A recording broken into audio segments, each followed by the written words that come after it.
성도 여러분, 한 주간 평안하셨습니까?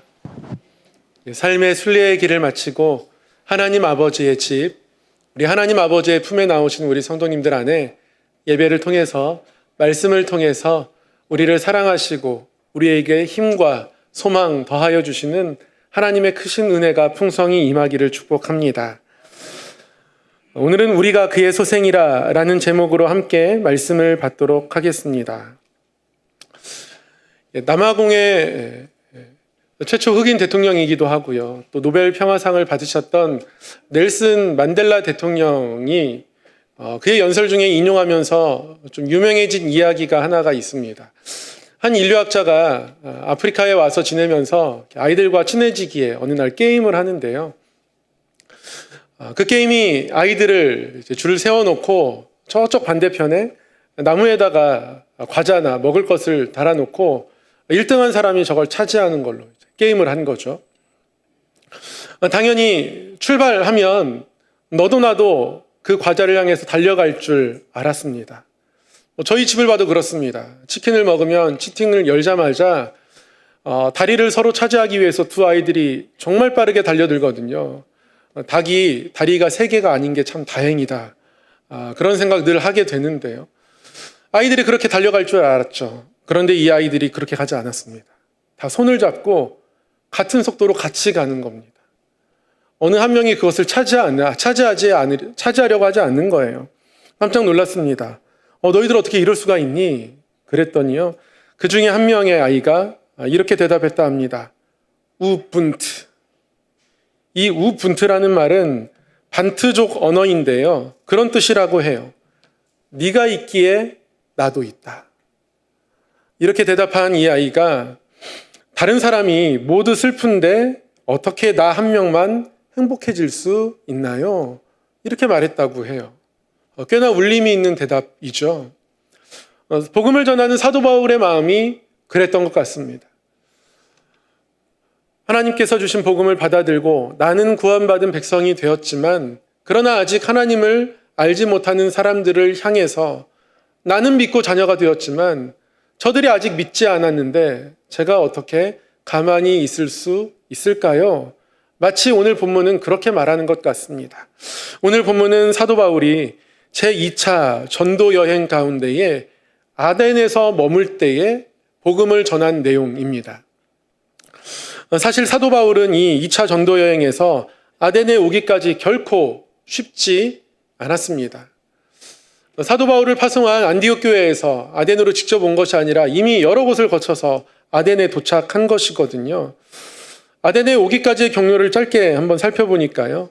빌립보, 데살로니가, 베레아 이 도시들을 거쳐 아덴에 도착하게 되었습니다.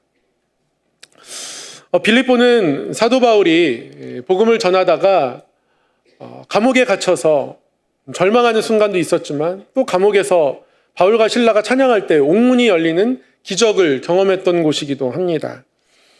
그래서 힘들고 어려웠지만 하나님이 함께 하시는구나 어떤 이런 힘들을 얻을 수 있었던 곳이기도 해요. 그런 하나님을 의지하며 당대의 정말 큰 도시 중에 하나인 데살로니가로 이동을 하게 됩니다. 데살로니가는 로마 황제의 특별한 애정을 받는 그런 도시였습니다.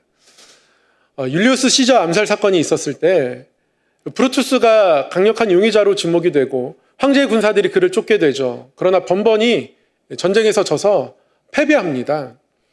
이때 데살로니가 사람들이 황제의 군사를 돕게 되고요. 그 이후에 브루투스를 이기게 되면서 황제는 데살로니가 사람들에게 큰 은혜를 입었다 생각하게 돼요. 그러면서 데살로니가 사람들도 그렇고 로마 황제도 그렇고 서로를 향한 특별한 애정을 갖게 되죠. 그래서 데살로니가는 아주 거대한 도시가 되었습니다. 문제는 황제를 향한 충성심이 특별하다 보니까 복음이 그곳에 전해지기 너무 어려웠다는 거예요. 왜냐하면 사도 바울이 전하는 그 복음은 예수 그리스도를 주로 고백하고자 하는데 황제의 충성심에서 보면 로마 황제 외에는 주라고 고백되어서는 안 되는 건데 이 개신교, 기독교인들은 그렇지 않은 거죠. 이 그리스도를 섬긴다 하는 그리스도교 사람들은 예수 그리스도를 향해서 주로 고백하니까 데살로니가에서는 받아들여지기 힘들었던 겁니다. 그래서 데살로니가 사람들이 사도 바울을, 그 일행을 죽이려고 하죠. 그래서 서둘러서 몸을 피하였습니다. 그래서 간 곳이 베레아입니다. 그런데 베레아는 조금 양상이 달라요. 베레아 사람들은 신사적이라 합니다. 잘 들어줍니다. 경청합니다. 사도 바울이 그래도 여기서는 뭔가 열매를 맺을 수 있겠다, 막 이런 생각했을 겁니다. 잘 들어주니까요. 그런데 의외의 복병이 다시 나타나죠.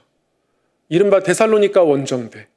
그러니까 데살로니가 사람들이 얼마나 황제를 향한 충성심이 강했는지 사람들을 베레아까지 보내서 사도 바울을 죽이려고 하는 겁니다. 정작 베레아 사람들은 신사적인데 데살로니가 사람들이 베레아까지 굳이 원정대를 꾸려서 와서 사도 바울을 죽이려고 하는 거예요.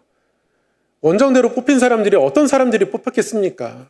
더 뭔가 강하고 더 극렬하고 이런 사람들이 원정대로 뽑히지 않았겠습니까? 더군다나 데살로니가에서 베레아로 이동하는 동안 그들은 이 복음에 대한 적개심을, 또는 사도 바울에 대한 적개심을 스스로 확대, 재생산했을 겁니다. 그런 가운데에 베레아에 이들이 도착했으니 사도 바울이 안전할 리가 없습니다. 구체적으로 어떤 상황이 벌어졌는지는 알 수는 없지만 사도 바울이 피하지 않을 수 없는 상황이 되었고요. 일행이 함께 움직이지도 못하게 되었습니다. 그래서 사도 바울만 혼자 아덴에 도착하게 된 거예요. 2차 전도 여행에 사도 바울의 영적 아들과 같은 디모데도 동행했었고요. 또 사도 바울과 함께 빌립보 감옥에서 찬양했던 실라, 또는 데살로니가에서 보면 실로아노라고 표현되기도 하는데요. 실라도 함께 했었습니다. 그런데 이들과 헤어지게 된 거예요. 혼자 아덴에 피신해 와 있습니다. 홀로 남겨진 겁니다. 동역자가 있으면 그래도 서로 위로가 될 텐데 홀로 남겨진 상황 속에서 또 계속 연거푸 죽임당할 위기에 놓이면서 사람이라면 지치지 않을 수 없었을 겁니다. 사도 바울도 여기서 나 혼자 뭔가를 해야겠다 이런 생각하지 않습니다. 그래서 16절 말씀에 보면 이렇게 기록하고 있습니다. 바울이 아덴에서 그들을 기다리다가, 그러니까 바울은 아덴에서 그들을 기다리고 있습니다. 혼자 무엇하지 않는 거예요. 혼자 하기는 뭔가 버거운 겁니다. 힘에 겨운 거예요. 그래서 그들을 기다립니다. 그런데 기다리다가 이 성을 바라봤는데요. 이 아덴이란 도시를 바라봤는데요. 사도 바울의 마음이 격분하지 않을 수 없었습니다. 왜냐하면 정말 많은 우상이 가득한 도시였고 우상을 너무 열심히 섬기는 도시였습니다. 이것을 보니 바울의 마음이 격분합니다. 어떻게 이럴 수 있는가? 어떻게 온 땅의 창조자이시고 천지의 주제이신 하나님 앞에 돌려야 될 찬송을 우상들에게 돌리고 있는가? 이것이 마음의 격분이 되었습니다. 그 구체적인 내용이 28절, 29절에 나오는데요. 28절, 29절 이렇게 기록하고 있습니다. 우리가 그를 힘입어 살며 기동하며 존재하느니라. 너희 시인 중 어떤 사람들의 말과 같이 우리가 그의 소생이라 하니 이와 같이 하나님의 소생이 되었은즉 하나님을 금이나 은이나 돌에다 사람의 기술과 고언으로 새긴 것들과 같이 여길 것이 아니니라. 이렇게 말씀하고 있습니다. 28절, 29절 내용이 길지만 사도 바울이 보았더니요.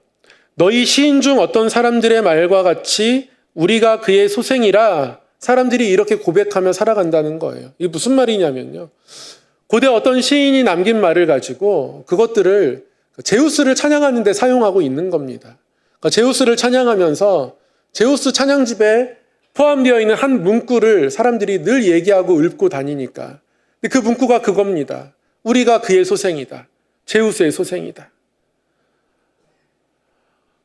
그렇게 하나님의 영광을 뺏긴 것을 눈앞에서 보니 사도 바울의 마음이 격분하게 된 겁니다.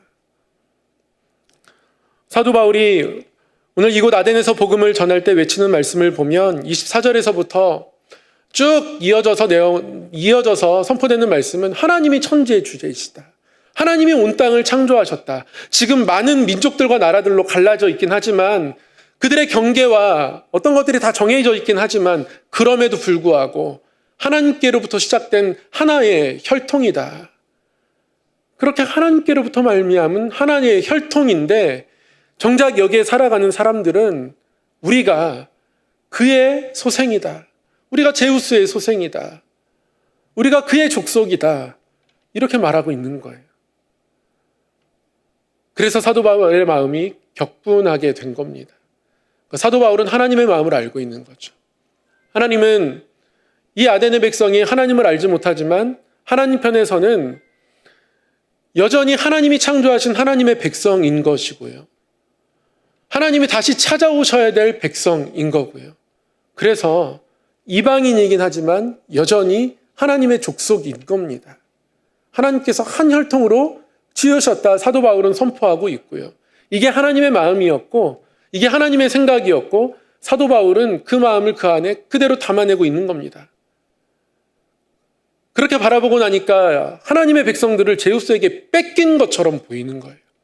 그래서 마음이 격분하고 있는 겁니다. 원래 하나님 백성인데, 원래 하나님 건데 그 마음을 그 안에 가지고 있는 거죠. 그래서 사도 바울은 멈춰 있을 수 없었습니다. 그동안 이 전도 여행의 여정이 쉽지 않았고 그리고 이젠 혼자 남겨져 있어서 혼자서는 무언가를 더 못하겠는데 그만큼이나 지쳐 있었는데 그런데 다시 사도 바울의 마음이 움직이기 시작한 거예요. 왜 움직입니까? 이 아덴의 백성이 하나님의 백성으로 그에게는 보여졌기 때문에 그렇습니다. 다시 찾아야 할 백성으로. 전에 어떤 전도 세미나 갔는데 그런 말씀 하시더라고요.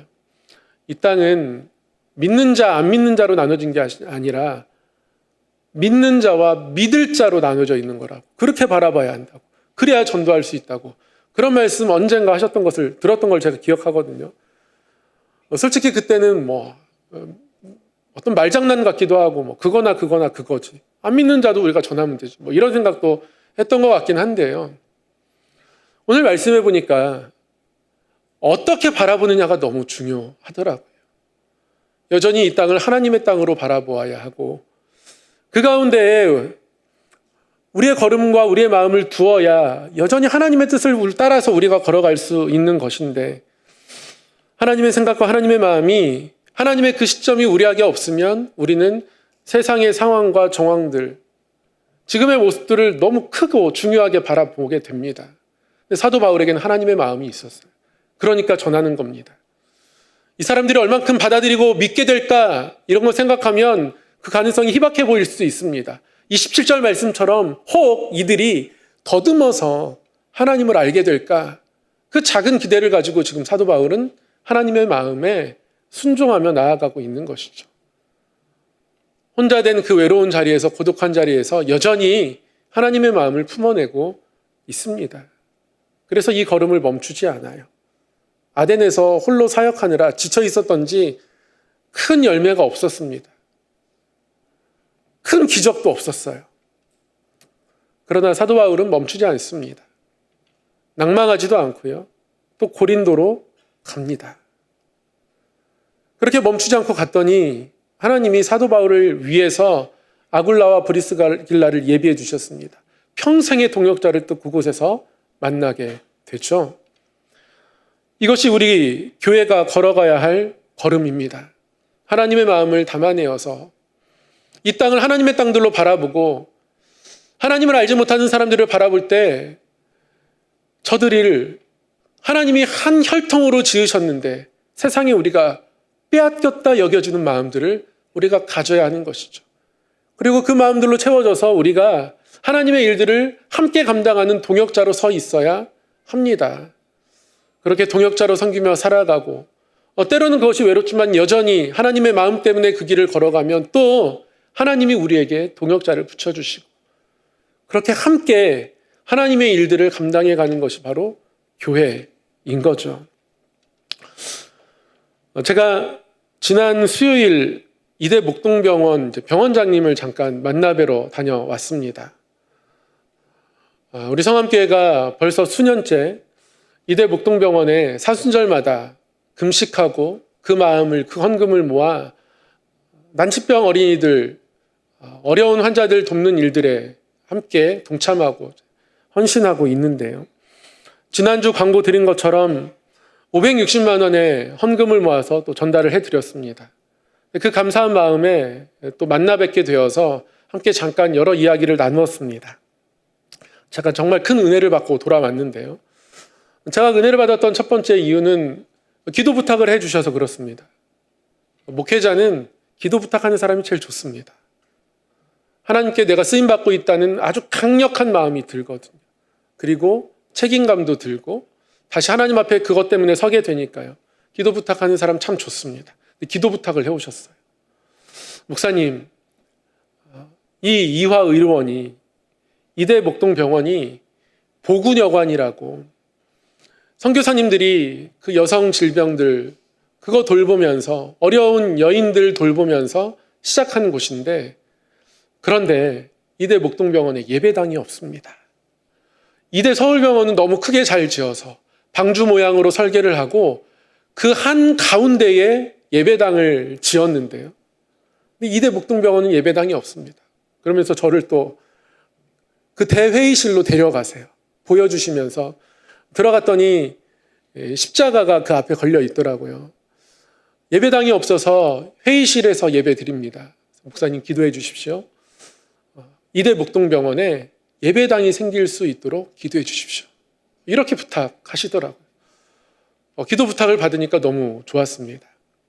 좋고 선교사님들이 세운 병원이 하나님의 마음들로 이 지역사회를 품고 단순한 병원이 아니라 선교적인 마음들을 갖고 계시는구나.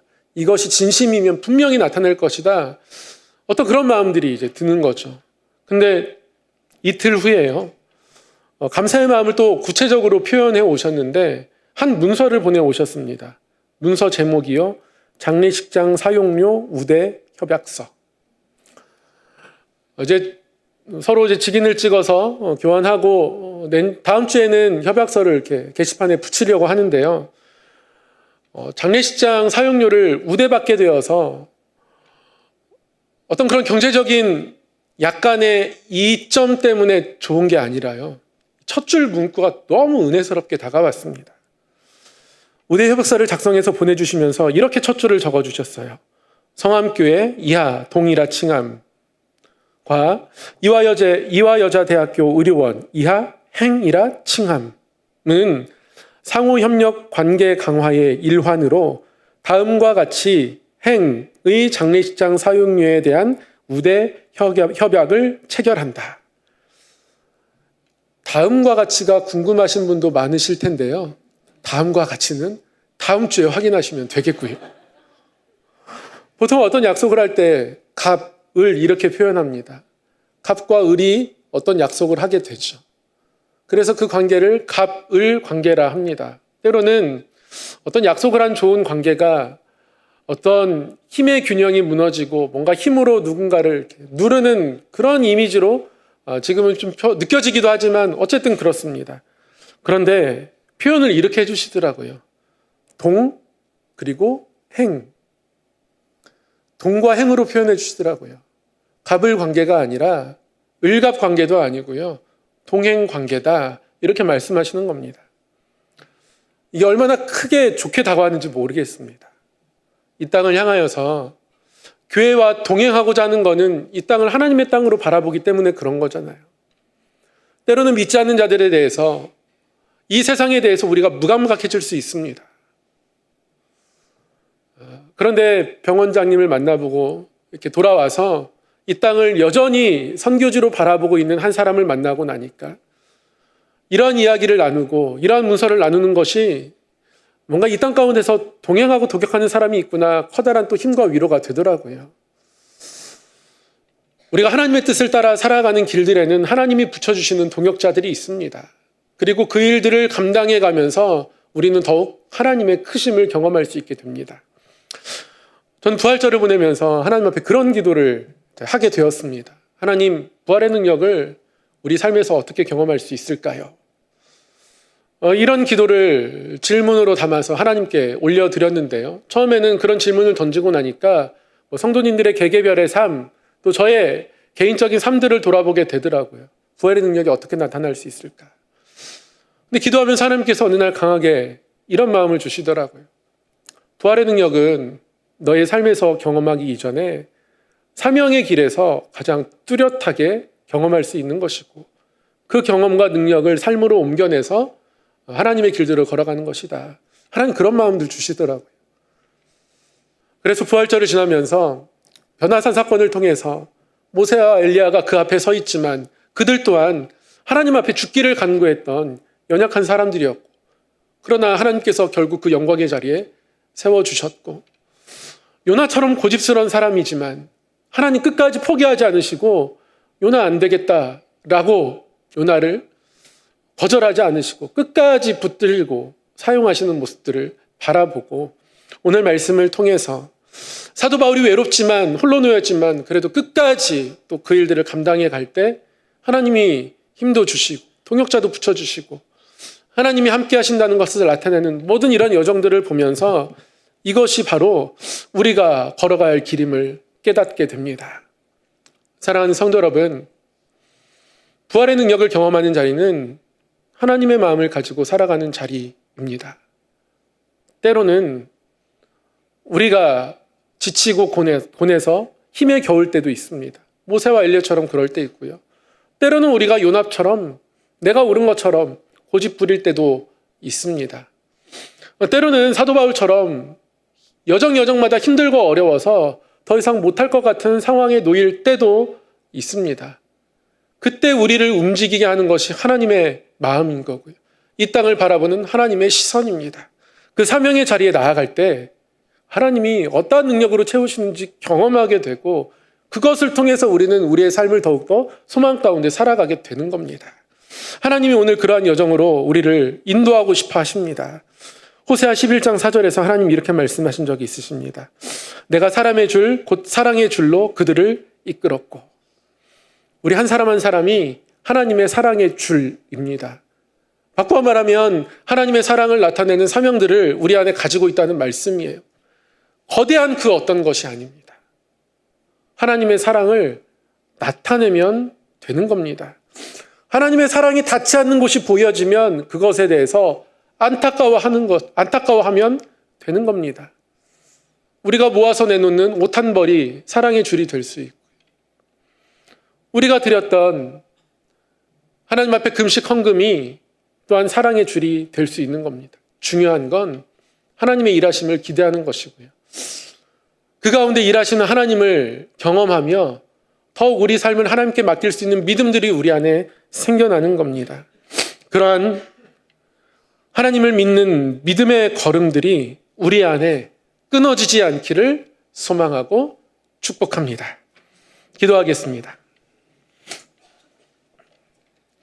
사랑의 하나님 아버지, 우리를 하나님의 사랑의 줄이라고 말씀하여 주셨사오니 이 땅을 하나님의 땅으로 바라보며 우리 모두가 하나님의 족속, 하나님의 소생임을 바라보며 세상에 빼앗기고 어둠 가운데 빼앗긴 하나님의 땅들을 하나님 앞으로 돌이키고자 하는 이 마음을 가지고 이 땅을 살아가게 하시고, 그 마음 가운데 하나님 은혜 베풀어 주셔서 능력으로 또 선한 열매로 채워 주시옵소서.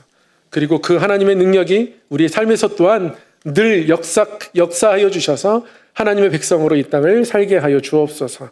예수님의 이름으로 기도드리옵나이다. 아멘.